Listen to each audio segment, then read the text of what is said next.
Bonjour, donc ici nous allons voir dans cette vidéo le traitement des subventions qui ont fait l'objet donc d'une subvention pour financer des immobilisations. Donc il fait suite en fait à ce que vous avez pu voir notamment en P1 sur le financement des immobilisations qui peuvent être financées avec une subvention.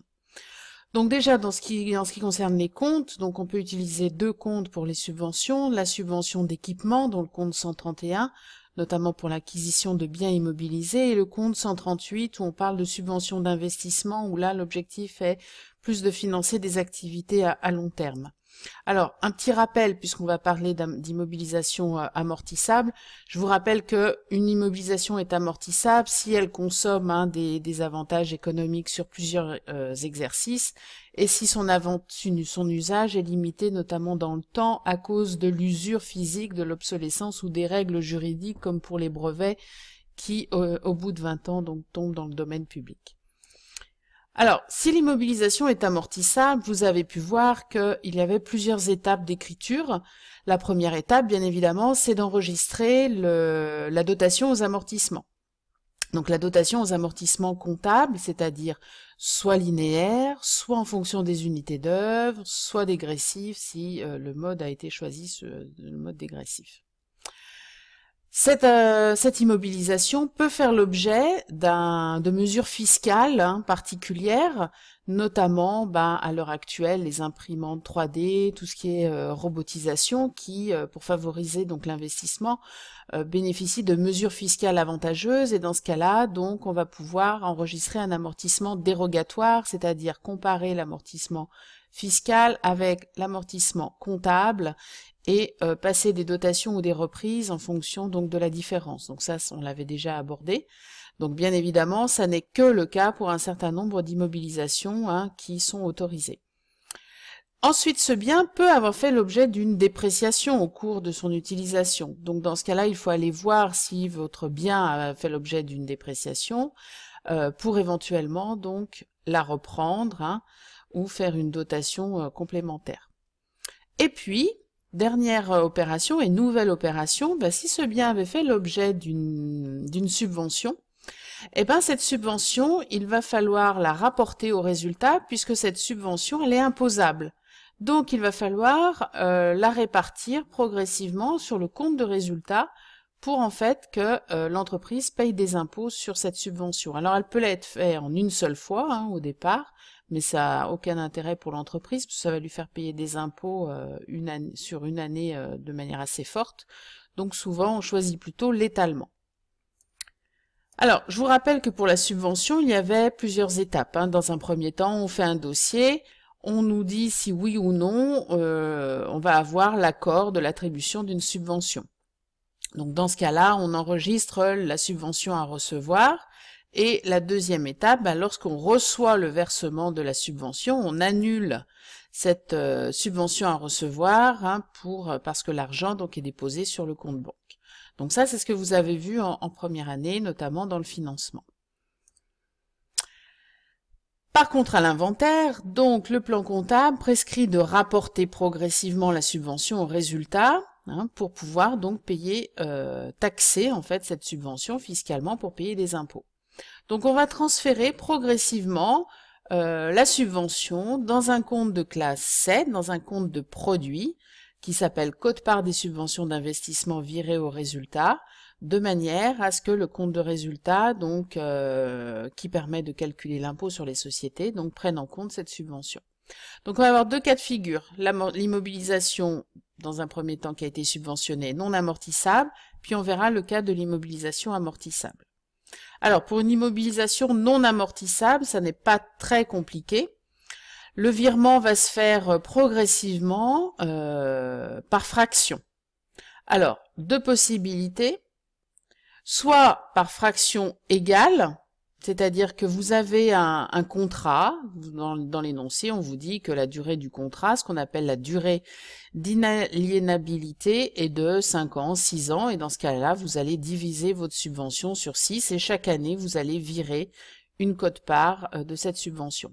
Si vous n'avez pas de durée de contrat ou de durée d'inaliénabilité, dans ce cas-là, il faudra appliquer donc en 10 fois. Hein. En 10 ans, vous allez répartir cette subvention. Donc vous allez utiliser le compte 139 et 777 au fur et à mesure.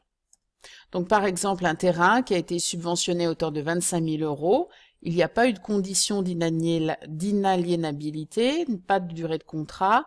Donc dans ce cas-là, on a dit le report, l'étalement de la subvention va se faire en 10 fois en fractions égales. Donc 25 000 divisé par 10, ça fait 2 500 € par an. Et donc on va avoir chaque année cette écriture où on vire donc 2 500 dans le compte de produit, un produit exceptionnel bien sûr. Si le bien est amortissable, donc là c'est un petit peu plus complexe, on va déjà vérifier. Donc le principe est le même, hein, on vire, on étale progressivement, mais cette fois en fonction des amortissements donc de l'exercice, puisque c'est une immobilisation amortissable. Il va falloir vérifier si la subvention finance la totalité du bien. Si la subvention finance la totalité du bien, l'étalement va suivre tout simplement les amortissements du bien.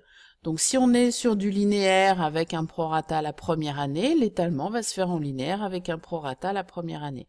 Si on est sur par unité d'œuvre, l'étalement va se faire en fonction des unités d'œuvre.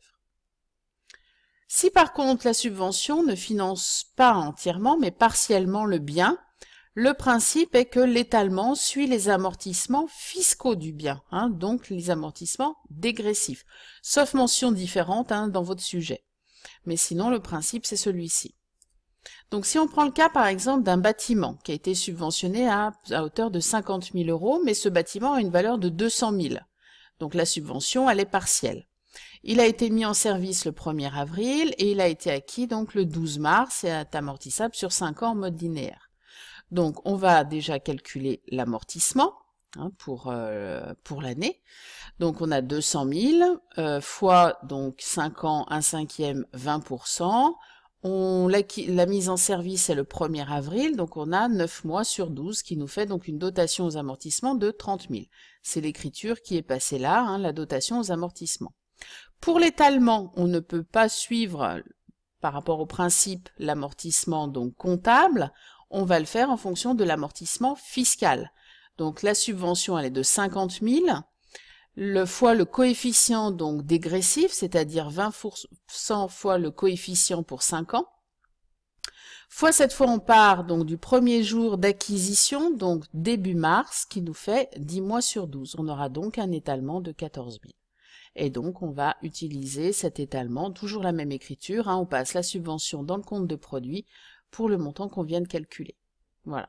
Donc, il faut bien faire un petit peu cette différence, je répète, bien sûr, sauf mention contraire dans votre sujet, où on vous dit que l'entreprise a choisi d'étaler en fonction de l'amortissement comptable. Quand toute la subvention a été transférée dans les produits, donc par exemple pour notre terrain après les 10 ans, vous voyez qu'on avait passé au début notre écriture, on avait eu le versement des 25 000 € qui correspondait à la subvention d'équipement.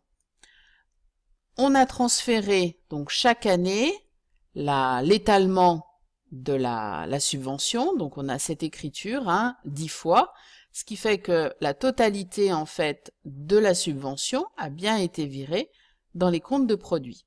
Donc, puisque cette subvention a totalement été transférée dans le compte de produit, il faut solder les comptes de subvention. Donc, puisque la subvention dans le compte 131 était au crédit, on va la mettre au débit pour pouvoir solder le compte, puisqu'elle n'a plus lieu d'exister. Et on a viré pendant 10 ans 2 500, ce qui fait donc que pour solder, on va créditer pour 25 000. Ce qui nous donne donc l'écriture.